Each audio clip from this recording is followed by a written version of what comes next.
ekspor pertama begitu sulit ya. Jadi cari jalan berbagai rintisan jalan ternyata memang tidak mudah menembus, dan alhamdulillah misalnya setahun ini mencari itu ya celah-celah bagaimana kita menembus pasar ekspor ini, dan alhamdulillah ini sudah kita lakukan ya. Maaf ya Pak Faisal ya.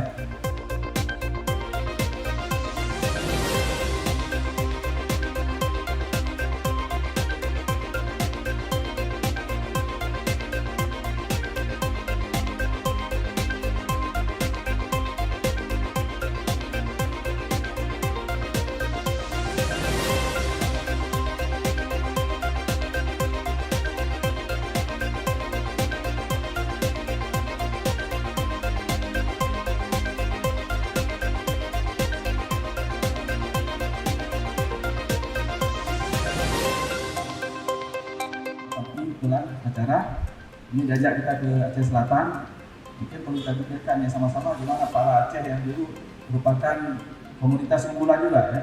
Nah, ini punya nilai tambah yang lebih baik. Dan persoalannya dari budidaya sampai ke ekspornya. Saya kira itu juga menjadi tantangan kita ke depan.